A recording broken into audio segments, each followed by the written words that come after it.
Second day namin dito sa Italy at masasabi kong ito ang pinaka-highlight ng tour namin.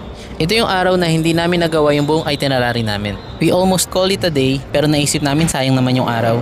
Halos 2 kilometers lang ang layo ng Basilica di Santa Maria Maggiore sa hotel namin. Kaya nilakad lang namin to. Mahaba ang pila nung pagdating namin.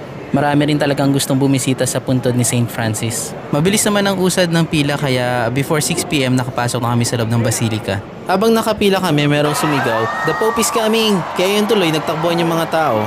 Nakitakbo na rin kami. Kaya sa hindi inaasahang panahon, nakita namin si Pope Leo.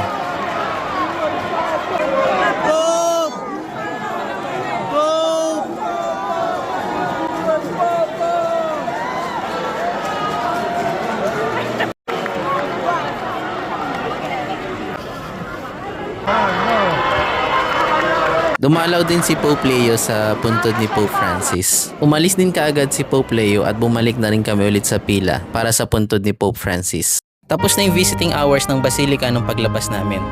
Dumiretso naman kami ng Coliseum pagtapos namin sa Basilica. Isa ito sa mga itinerary namin kaninang umaga na hindi namin nagawa dahil nagkaroon kami ng problema sa hotel namin at kailangan namin maglipat. Kahit gabi na ay marami pa rin ng tao at iba rin talaga ang pakiramdam dahil dati nakikita lang namin to sa TV. Napapanood sa YouTube o kaya sa Nat Geo. Huli namin pinuntahan ngayong gabi ay itong Trevi Fountain.